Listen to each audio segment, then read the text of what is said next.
참으로 무서워해야 할 것이라는 말씀으로 함께 은혜를 나누겠습니다. 예수님은 성전을 깨끗이 하신 후에 열매 없는 무화과 나무를 저주하셨습니다. 21장의 첫 번째 이야기가 예수님께서 성전을 깨끗하게 하는 것이죠. 그리고 나서 두 번째 이야기가 그 무화과 나무에서 열매를 찾는데 그 열매가 없어서 그 무화과 나무를 저주하는 것을 우리가 보게 되는 것이죠. 그러니까 내적으로는 우리가 깨끗해야 되는 것이고 외적으로는 우리가 열매 맺는 삶을 살아야 되는 것이죠. 즉 지금 현재 이곳에서 천국을 사는 사람은 내적으로는 거룩한 사람, 외적으로는 우리가 선을 행하는 믿음의 삶을 사는 그런 사람이라는 것을 우리가 알 수가 있는 것이죠. 베드로전서 1장 15절에서 17절에 오직 너희를 부르신 거룩한 이처럼 너희도 모든 행실에 거룩한 자가 되라. 기록되었을 때 내가 거룩하니 너희도 거룩할지어다 하셨느니라. 외모로 보시지 않고 각 사람의 행위대로 심판하시는 일을 너희가 아버지라 부른즉 너희가 나그네로 있을 때를 두려움으로 지내라. 베드로가 우리에게 똑같이 얘기하잖아요. 하나님이 거룩하니까 너희가 거룩하고 그 거룩함을 바깥 드러나는 행실로 나타내라. 세상 사람과 다르게 살아라 라고 말하는 음성을 우리가 듣게 되는 것이죠. 그리고 그런 사람이 지금 현재 이곳에서 우리가 천국을 사는 사람이 된다라고 21장에서 우리에게 얘기하고 있는 것을 봅니다. 우리는 마태복음 21장에서 이 두 가지의 이야기 뒤에 대제사장과 백성의 장로들이 예수님에게 질문을 던지는 것을 보는 거예요. 그 질문과 그 답변으로 이루어져 있는 것이죠. 도대체 너는 무슨 권위로 이런 일을 하느냐라고 묻는 것에 대한 질문에 대해서 예수님께서 답변하시려고 하는 그 내용이 우리가 지금 읽고 있는 21장 중간부에 있는 내용인 거죠. 마태복음 12장 38절에서 39절에 그때 서기관과 바리새인 중 몇 사람이 말하되 선생님이여 우리에게 표적 보여주시기를 원하나이다. 예수께서 대답하여 이르시되 악하고 음란한 세대가 표적을 구하나 선지자 요나의 표적밖에는 보일 표적이 없느니라. 믿지 않기로 작정한 자들은 무엇을 제시해도 믿지 않는 거예요. 믿지 않기로 작정한 자는 뭘 제시해도 안 믿는 거예요. 자기 앞에서 죽은 사람이 일어나도 안 믿어요. 그 사람은 안 죽은 사람이라고 그래요. 죽은 척 했는데 그냥 일어난 거예요. 이렇게 얘기하는 거예요. 안 믿으려고 작정하면 수천 가지 안 믿을 이유를 찾아내는 거고 믿으려고 작정하면 수만 가지 믿을 이유를 찾아내는 거예요. 애굽왕 바로는 10가지의 재앙을 겪고도 결코 하나님을 믿지도 않고 두려워하지도 않았어요. 10가지 재앙이 막 겪었는데도 나랑 상관없으니까 안 믿었어요. 그거는 그렇게 우연히 일어날 수도 있는 일이야. 10가지 일어날 수 있는 확률이 몇 프로나 됩니까? 근데도 안 믿기로 작정하니까 그게 안 믿어지는 거예요. 여러분도 마찬가지입니다. 하나님의 말씀을 안 믿기로 작정하면 하나도 안 믿어져요. 믿을 이유가 없는 거죠. 말 같지도 않은 소리죠, 그게. 그러나 내가 믿으려고 하고 성경을 읽으면 그것이 굉장히 과학적이고 굉장히 합리적이고 굉장히 이성적이라는 것을 알 수가 있는 것이죠.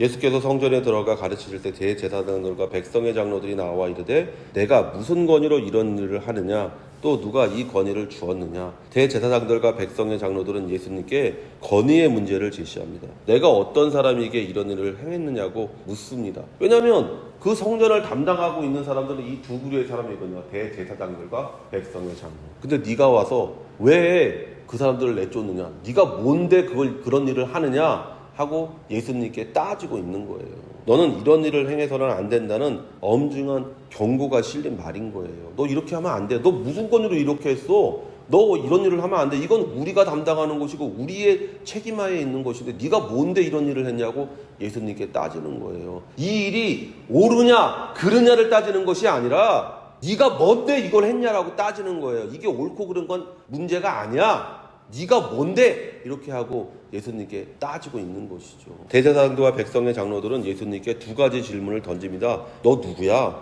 그리고 너는 무엇을 하러 이곳에 왔느냐? 라는 질문을 사실은 하고 있는 것이죠. 힐난하는 거고 비판하는 것이죠.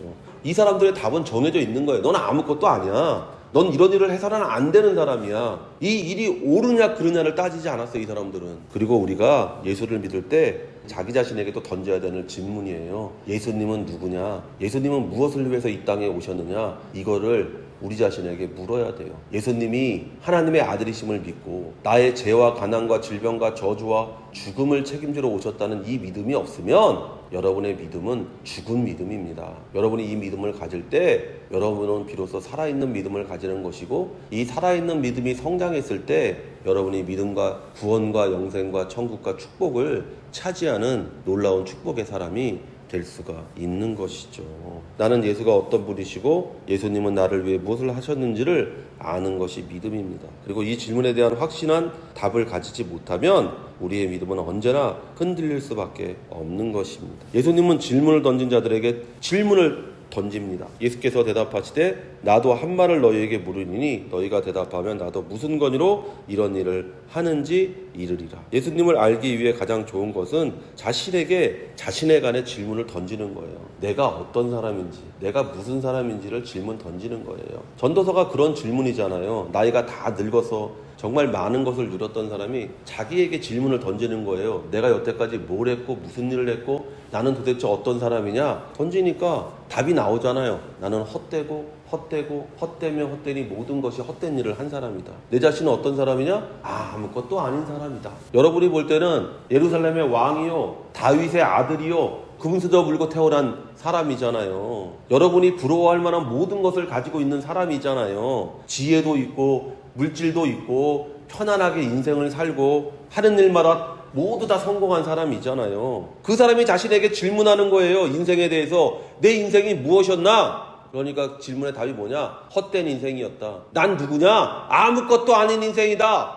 근데 내가 왜 이렇게 됐을까? 하고 질문을 던지니까 그 답변이 전도서 12장 1절에 있는 거예요. 청년의 때에 너를 만드신 자를 기억해라. 내가 하나님을 잊고 살았구나. 하나님 없이 살았구나. 그랬더니 내 인생이 헛되구나. 내가 아무것도 아닌 사람이 되었구나 라고 고백하는 거예요. 이것이 자신에게 던지는 질문이에요. 그리고 이 질문에 대한 답이 전도서예요. 헛된 인생, 아무것도 아닌 인생, 바람에 나른 겨와 같은 인생, 손에 잡은 모래와 같은 인생, 지구가 다 빠져나가는 그런 인생, 남들은 부러워하는 인생, 남들은 나같이 살기를 원했던 인생이라고 생각했는데 그 자신은 자신의 인생을 결론 내리기를 헛된 인생이라고 결론 내리잖아요. 여러분 자신에게 질문을 던져보십시오. 여러분은 어떤 사람입니까? 여러분은 무엇을 위해 이 땅에 살고 있습니까? 그 질문의 답이 내가 하나님의 뜻대로 살기 위해 이 땅에 있다라고 그 답이 나올 때 여러분의 인생은 복된 인생이 되는 것이고 하루하루가 보람있고 가치 있는 인생, 의미 있는 인생이 되는 거예요. 그러나 여러분이 그것에 대한 답이 그것이 아니라면 돈 벌기 위해서요, 잘 먹고 잘 입기 위해서요,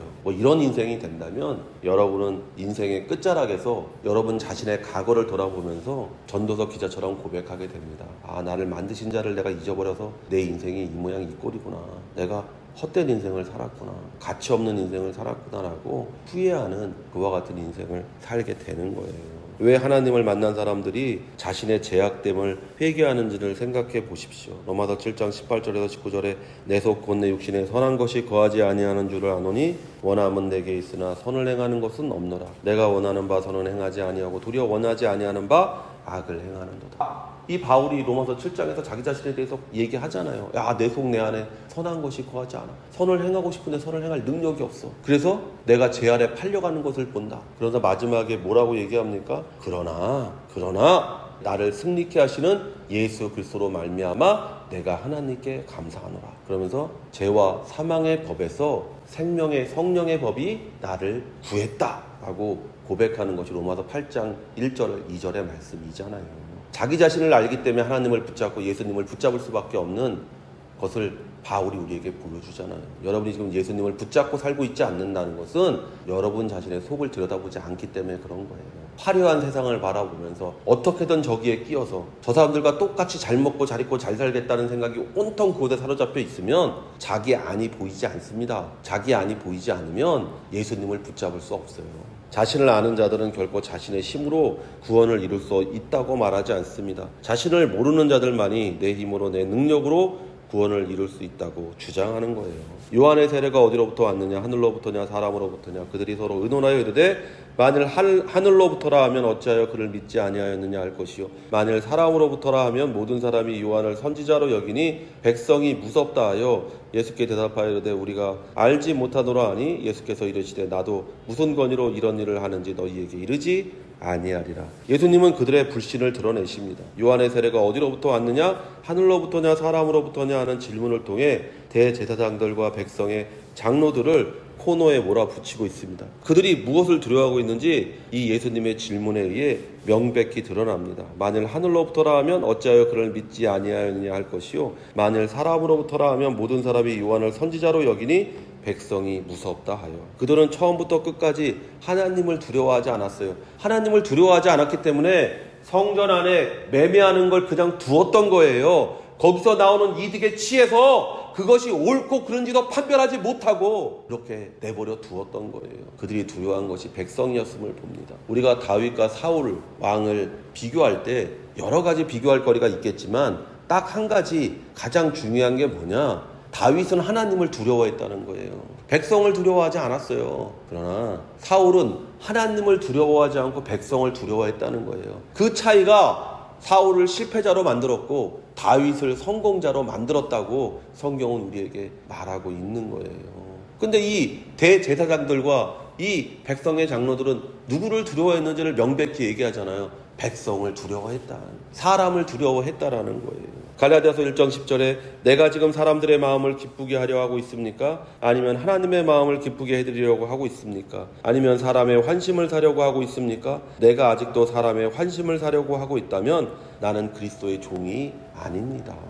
그들의 직업은 하나님을 섬기는 대제사장이었지만 이미 하나님과는 관계없는 사람들이 되었습니다. 우리 주위에 믿는다고 주장하는 많은 사람들을 보십시오. 그들이 믿는 자처럼 살지 않고 사람을 두려워한다면 그들은 이름뿐인 그리스도인일 뿐이에요. 그런 자들에게서 우리는 결코 구원과 영생과 천국과 축복을 볼 수 없을 것입니다. 마태복음 10장 28절에 몸은 죽여도 영혼은 능히 죽이지 못하는 자들을 두려워하지 말고 오직 몸과 영혼을 능히 지옥에 멸하실 수 있는 이를 두려워하라. 무엇을 두려워해야 됩니까? 하나님을 두려워할 때 우리는 지금 이곳에서 천국을 사는 인생이 됩니다.